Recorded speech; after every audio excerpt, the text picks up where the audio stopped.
sole responsibility for me, earning a living, fulfilling her duties as a member of the royal family, and keeping us out of the spotlight as much as possible. How she'd done it, I don't know. But I do know she missed Daddy terribly, and would not allow another man even a look in.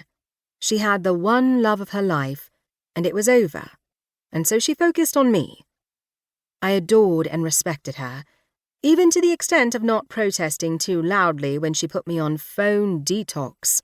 Me, a grown woman. A phone addiction wasn't the only thing we didn't share. Style, for example, certainly didn't come easily to me as it did to her, because honestly, my mind is too busy worrying all the time to make much of an effort on my appearance, except when around Mummy or some of my stylish cousins. What did come easily to me? Academics, specifically the study of Middle English romances, like Troilus and Cressida, star-crossed lovers, and the art they inspired. For this, you can look at some tapestries, a few pieces of art. For as much as medieval people loved the stories of romance, they thought that their art should be from the Bible. But I didn't study the religious art of the time. I studied the secular, the portraits, the political, the scenes of everyday life. What did people wear? What did the villages look like? How did they want to be portrayed? For nearly all the 27 years of my life, I had been obsessed with the dusty visions of the past. But I digress. Mummy was taking away my phone because I was having a tiny, nervous breakdown. I told her, I truly thought my audition was a smash. Absolute smash.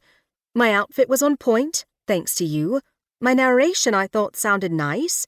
A hint of poshness, but not so much as to be annoying.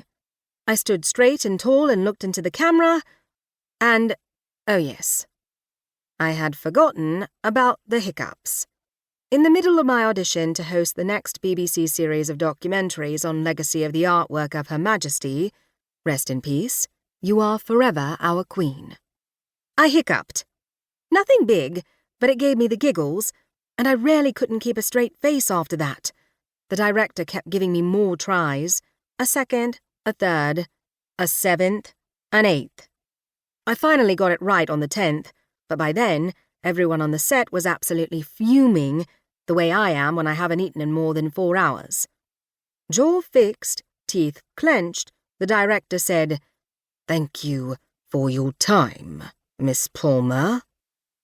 The casting agent texted me not more than 90 seconds later. A new record, I'm sure. I hadn't even left the building. "We're going to go in another direction. Thank you for your time." I put down the pot of tea I'd been pouring. Now that I remember it better, Mum, it was a disaster. I had to do 10 takes. I'm not cut out for this, and I'm not cut out for that job at the museum, and there's no way I'm working at a bank. Ever, ever. Mummy sighed. I know how you feel about those soul-sucking jobs in the city. People do seem to enjoy them, though. Must be the money. All those smart suits, the private jets, the wheeling and the dealing. And let's not forget about the corruption, I reminded her. The long history of racial injustices, the sexism. Besides, they want numbers, people. I see a spreadsheet, and I want to put a fork in my eye. Mummy screwed up her face. Please don't use that type of imagery around me. My imagination is much too vivid. What you need is just to keep pushing on with that PhD of yours, and you'll find a path. You've simply jumped the gun, that's all. Settle back into your thesis, and the work will come. She pushed her chair back, stood, and leaned in to kiss the top of my head. Must go, Poppet. Be good. I'll hand you that phone back tomorrow. How about at your flat around noon? Righty-ho? I shrugged. It was clear I couldn't talk her out of her lunacy.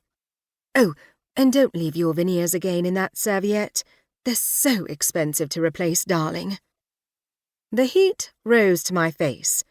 I was this close to walking out of the restaurant without my snap-on veneers, only to later realize I was exposing my 2 broken front teeth. I didn't often take off the veneers in public places, but sometimes hard bits from biscuits got stuck, and we'd be